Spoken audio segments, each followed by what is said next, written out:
কল্পনা করুন এমন একজন মানুষের কথা যার গায়ের শক্তি ছিল কয়েকশো মানুষের সমান, যে মানুষটি 200 কেজির বিশাল লোহার গদা তুড়ি মেরে এক হাতে বাতাসে ঘোরাতে পারত, যার তলোয়ারের এক কোপে ঘোড়াসহ শত্রু 2 খণ্ড হয়ে যেত। এমনকি যমরাজও যেন তাকে ছুঁতে ভয় পেত। কিন্তু পৃথিবীর সবচেয়ে বড় ট্র্যাজেডি কি জানেন? যে বীরকে হাজার হাজার সৈন্য মিলে তলোয়ার বা কামান দিয়ে দমাতে পারেনি, তার মৃত্যু হলো কিনা সামান্য এক গ্লাস ঠান্ডা শরবত খেয়ে। হ্যাঁ, আপনি ঠিকই শুনেছেন, মাত্র 1 গ্লাস বরফ মেশানো পানি শেষ করে দিয়েছিল এক অপরাজেয় সুলতান আর তার বিশাল সাম্রাজ্যের ভবিষ্যৎ। কিভাবে ঘটল এই অদ্ভুত ঘটনা? চলুন ইতিহাসের সেই গভীর অন্ধকারে ডুব দেওয়া যাক। আমরা কথা বলছি অটোমান সাম্রাজ্যের 17তম সুলতান চতুর্থ মুরাদকে নিয়ে। 1623 সাল। অটোমান সাম্রাজ্যের অবস্থা তখন খুবই নাজুক। সুলতানের বয়স তখন মাত্র 11 বছর। রাজপ্রাসাদ তখন ষড়যন্ত্রে লিপ্ত, আর বাইরে বিদ্রোহীরা মাথাচাড়া দিয়ে উঠছে। ছোট মুরাদকে তখন হাতের পুতুল বানিয়ে রাখা হয়েছিল। কিন্তু সময় গড়ানোর সাথে সাথে এই ছোট ছেলেটি হয়ে উঠলেন এক জীবন্ত কিংবদন্তি। তার শরীরী শক্তি ছিল অবিশ্বাস্য। বড় হওয়ার পর তিনি যখন প্রতিদিন সকালে প্রশিক্ষণ নিতেন, তখন সারা ইস্তাম্বুল তার শক্তির গল্পে মেতে থাকত। ঐতিহাসিকরা বলেন, সুলতান মুরাদ যে ধনুক ব্যবহার করতেন তা বাঁকানোর ক্ষমতা রাজ্যের অন্য কোনো মানুষের ছিল না। তিনি যখন পূর্ণ শক্তিতে তীর ছুঁড়তেন, সেই তীর লোহাভেদ করে চলে যেত। যুদ্ধের ময়দানে তিনি যখন যেতেন, শত্রুরা তাকে দেখে মনে করত কোনো পাহাড় ধেয়ে আসছে। কিন্তু এই অসীম শক্তিশালী সুলতানের শাসনকাল ছিল যেমন সুশৃঙ্খল, তেমনি প্রচণ্ড কঠোর। তিনি যখন পূর্ণ ক্ষমতা এলেন, দেখলেন সাম্রাজ্য রসাতলে যাচ্ছে। দুর্নীতি আর নেশা যুব সমাজকে শেষ করে দিচ্ছে।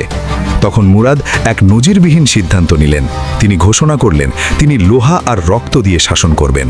তিনি সারা সাম্রাজ্যে কফি, তামাক এবং মদ পুরোপুরি নিষিদ্ধ করলেন।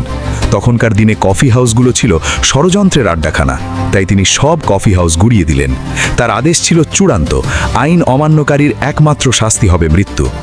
কিন্তু মজার ব্যাপার কি জানেন? সুলতান নিজেই ছদ্মবেশে রাতের অন্ধকারে সাধারণ মানুষের পোশাক পরে শহরের অলিগলিতে ঘুরতেন। তার কাঁধে থাকত বিশাল সেই তলোয়ার।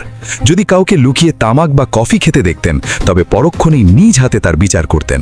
তার ভয়ে অপরাধীরা শহর ছেড়ে পালিয়ে যেত এবং রাজ্যে এক অদ্ভুত নীরবতা বিরাজ করত। সাধারণ মানুষ জানত না তাদের পাশে দাঁড়িয়ে থাকা মানুষটি স্বয়ং সুলতান কিনা। সুলতান মুরাদের জীবনের সবচেয়ে বড় অধ্যায় ছিল 1638 সালের বাগদাদ বিজয়। পারস্যের সাফাবি রাজবংশ যখন বাগদাদ দখল করে নিয়েছিল, তখন অটোমানদের সম্মান ধুলোয় মিশে যায়। মুরাদ নিজে বিশাল এক সেনাবাহিনী নিয়ে যুদ্ধের ময়দানে নামার সিদ্ধান্ত নেন। কয়েকশো মাইল রাস্তা তিনি ঘোড়ায় চড়ে পাড়ি দেন। মরুভূমির উত্তাপ আর যুদ্ধের ক্লান্তি তাকে স্পর্শ করতে পারেনি। যখন তারা বাগদাদের দুর্গের সামনে পৌঁছালেন, শুরু হলো ইতিহাসের অন্যতম রক্তক্ষয়ী যুদ্ধ। শোনা যায় সুলতান নিজে তলোয়ার হাতে দুর্গের ভেতরে ঢুকে পড়েছিলেন। একাই মোকাবিলা করেছিলেন কয়েকশো পারস্য সৈন্যের। তার তেজ দেখে শত্রু সেনারা অস্ত্র ফেলে জীবন বাঁচাতে পালিয়েছিল। বিজয়ী বেশে যখন তিনি ইস্তাম্বুলে ফিরলেন, তখন সারা দুনিয়া তাকে বাগদাদ বিজয়ী হিসেবে চিনে নিল। তিনি তখন দুনিয়ার সবচেয়ে ক্ষমতাধর সম্রাট। কিন্তু কেউ ভাবেনি এই অজেয় বীরের বিদায় ঘণ্টা খুব শীঘ্রই বেজে উঠবে। এখন আসি সেই 1640 সালের অভিশপ্ত দিনটিতে। সুলতানের বয়স তখন মাত্র 28। টকবগে যুবক, শরীরের পেশিগুলো যেন পাথরের মতো শক্ত। কিন্তু এক দুপুরে ঘটল সেই অদ্ভুত আর ট্র্যাজিক ঘটনা। সুলতান তখন একটি রাজকীয় উৎসব থেকে ক্লান্ত হয়ে প্রাসাদে ফিরেছেন। প্রচণ্ড গরমের কারণে তিনি ছিলেন ভীষণ তৃষ্ণার্ত। তিনি রাজকীয় ভোজের ঠিক পরেই খুব বেশি ঠান্ডা এবং বরফ মেশানো এক গ্লাস লেবুর শরবত বা পানীয় পান করেন। তখনকার দিনে বরফ ছিল বিলাসিতা, যা পাহাড় থেকে আনা হতো।